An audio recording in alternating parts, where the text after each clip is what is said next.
Hi, my name is Florence, and I'm Rana's mom. I'm here today to give you guys a little bit of history about Rana. She was pedestrian hit by a motor vehicle. She suffered a traumatic brain injury and her right side hemoglobin. She has her right side is not mobile at all.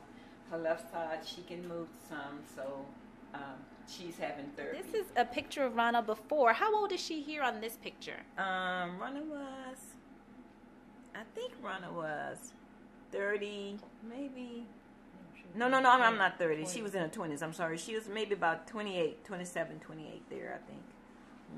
And then we also have a graduation picture here of her. And then tell me a little bit about the board that she actually has here before her now. Okay, the board here is I made when she came home from therapy because I wanted her to kind of remember her her family, and so I put her nieces and her nephews on there. This is Rana and her sister.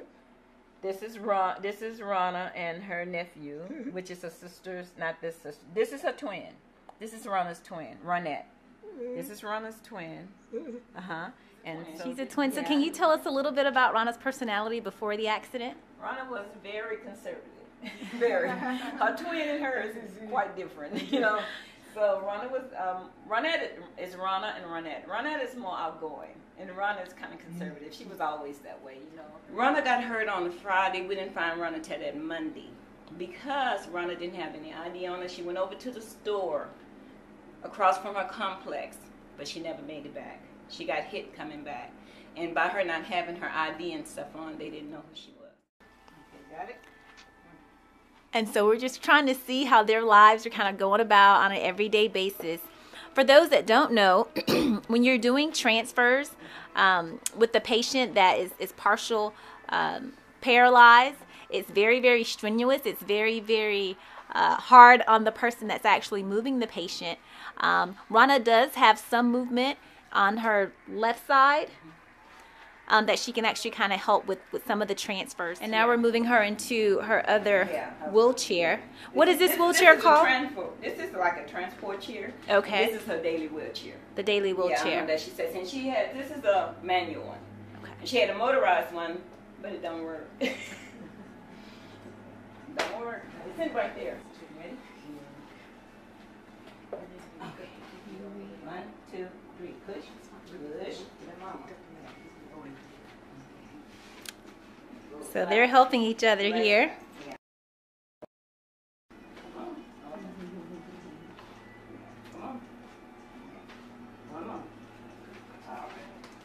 Good job, Rana.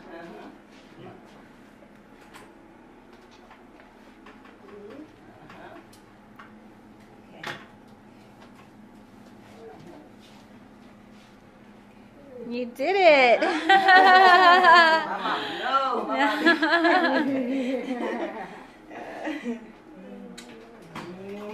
Has been working so diligently in the area here to help support and transfer. She goes at least 3 times a week. She's out now doing therapy. So in that, she has to actually literally help put her into the car. When you take her and put her into the car, what does it consist of? Okay, well, when I take her out, you know, I take her out in her transport chair. And when I get her out, it's like I got to put the seat back. It's really hard. I have to go around and kind of like pull her a little bit, you know, because she can't move her right side at all. So that's no help. And so I have to kind of pull her on, I have to go and get in the back seat and lift her, you know, a little bit, give her a little bit, go around because this leg don't bend. Her right leg don't bend. Right. And so I have to have the space to try to put her in.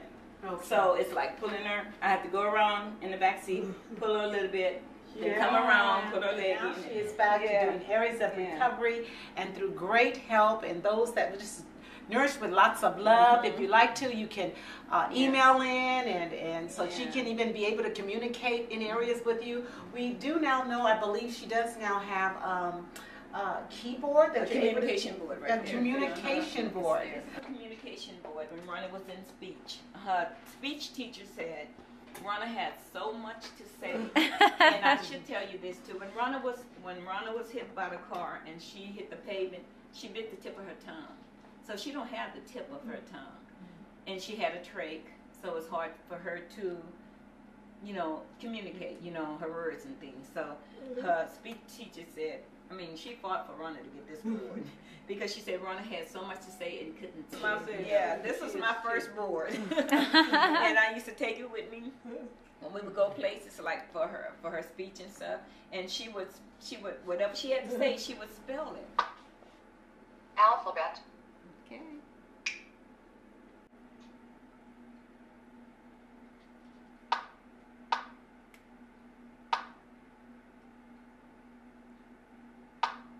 Rana.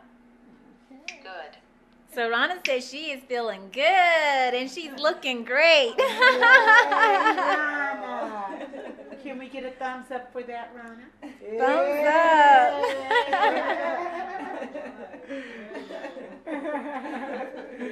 So Rhonda, if there's anything that Extended Hands Worldwide Ministry could do for you, what would that be? What is that one thing that you're needing right now?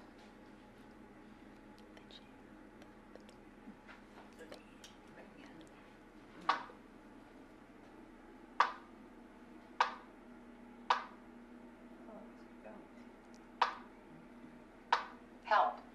She's needing help. And we know that a form of the help that Rhonda needs today is actually a van that's going to help her be able to do better with her transfers and being able to get out, to be able to see the world again, because she was very active. And so we want to be able to get a wheelchair lift for the vehicle. So we know and we have heard and we know there's a great need. So here at Extended Hand Worldwide Ministries, we would love to sponsor you and get sponsors that would come together. You can go to the site of ehwm.org and go to Against All Odds, because you have came against all odds and you are making Here at Extended Hands, we're changing lives one day at a time. And we would like for every sponsor to partner with us to get us the wheelchair accessible van for Rana and her family. So much help, so much help.